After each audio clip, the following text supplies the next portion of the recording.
Welcome back to the deep dive. Today we're getting into something that really hits home for all of us: digital privacy. It honestly feels like navigating this crazy maze sometimes, doesn't it? Just trying to keep our digital lives, well, private. So in this deep dive, we're asking some big questions, like how private are the devices we use every day?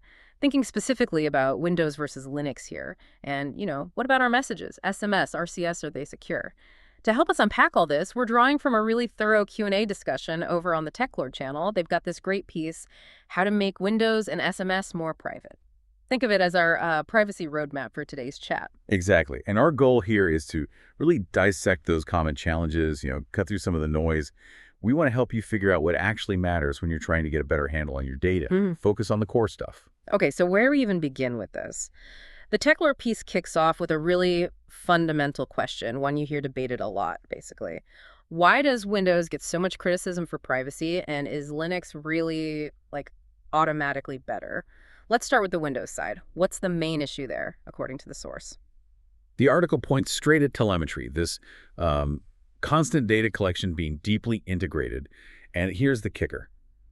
Trying to turn it off can apparently break things, like core system features. Yeah, that's a major point. It's not always a clean separation. Disabling certain data streams can actually interfere with how Windows functions. Okay, but people try, right? There are these DIY tools mentioned, Yeah. privacy.sexy, W10, privacy, shut up 10. What's the deal with those? Right, those tools exist, and they can sometimes reduce telemetry.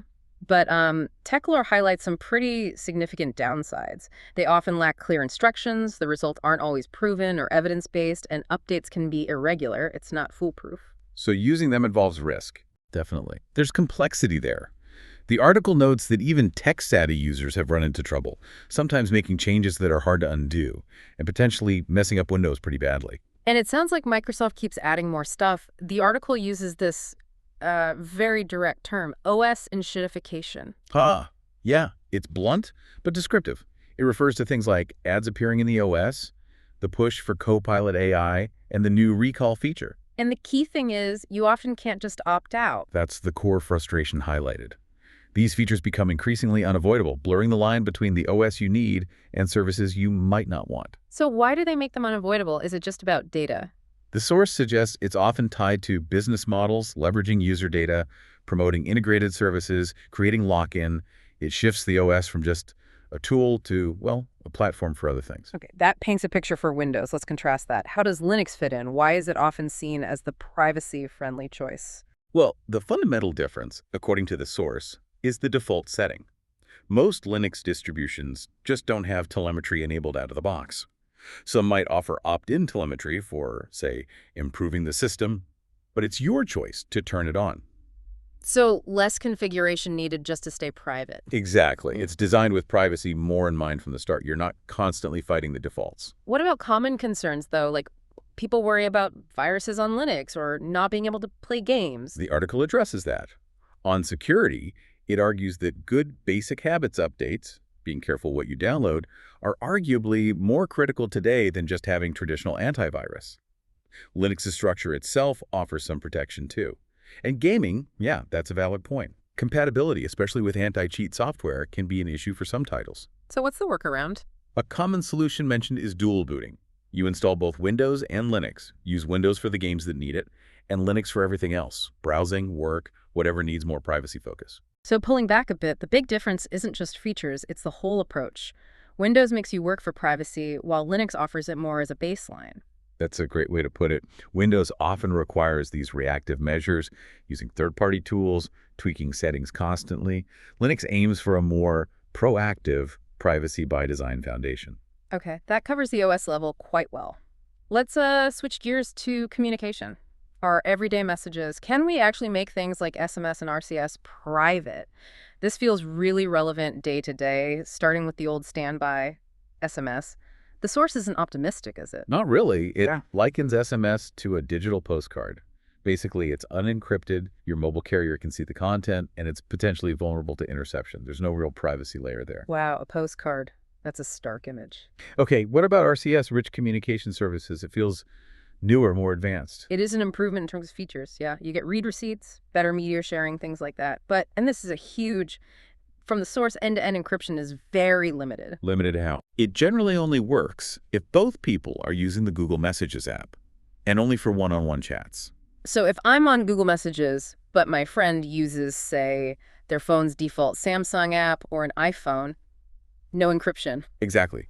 The encryption disappears in those cross-platform or cross-app scenarios. It falls back to something less secure, often like SMS. Okay. And the source also points out there aren't really any trusted open-source RCS apps that guarantee privacy either. Most RCS messages still route through Google or the mobile carriers who can access metadata, even if the content is sometimes encrypted. So it's not truly private then, even if it feels like it sometimes. It can create a false sense of security, as the article puts it. Similar to how email encryption works, just because your part is secure doesn't mean the whole journey is. If the other end isn't equally protected, the message is vulnerable. Okay, so whether it's the arrest or messaging, it sounds like achieving real privacy takes effort, maybe too much effort. That touches on a core philosophical point raised in the source. Should basic privacy require technical skills? Should you need third-party tools or complex guides? The argument is that expecting average users to script their way to privacy is effectively gatekeeping something fundamental. Yeah, it makes privacy seem like a luxury for the tech-savvy, not a right. And those tools we mentioned earlier, privacy.sexy and the like, they're powerful, sure, but the article stresses they aren't exactly user-friendly. Right. They assume a certain level of technical understanding. Yeah. And making a mistake, it could cause real problems with your system without an easy way to just undo it. So it's not just about having tools, but making them safe and accessible. Precisely.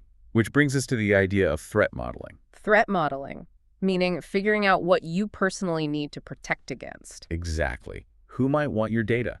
What data? Why? Your privacy choices should really depend on your individual situation and risks. The source gives good examples.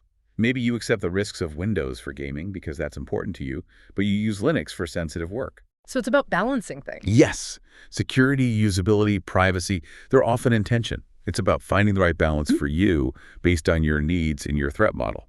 There's rarely a perfect one-size-fits-all answer. Okay, so wrapping up this deep dive, what's the main takeaway here? It seems like, yes, you can take steps towards privacy on any platform, but Linux seems to offer a more solid privacy-first foundation by default. I think that's fair. Windows often requires more active, ongoing effort and relies on potentially complex third-party solutions. It's a reactive versus proactive difference. And for messaging, true privacy, especially with SMS and even RCS, is still really tricky, right? Very conditional. Very conditional. Okay. You're often dependent on specific apps and what the person you're talking to is using. It's not a universally solved problem by any means. So hopefully this discussion has served as that roadmap we talked about, highlighting that understanding your own needs, your threat model, and then consciously balancing security, usability, and privacy. That's really key in navigating today's digital world. Definitely food for thought. And it leaves us with a final question to ponder, maybe for you listening. As technology keeps evolving, with operating systems and apps changing all the time, how much responsibility for digital privacy should fall on us as individuals? Versus how much should just be built in, provided by the platforms we rely on every single day? Something to think about.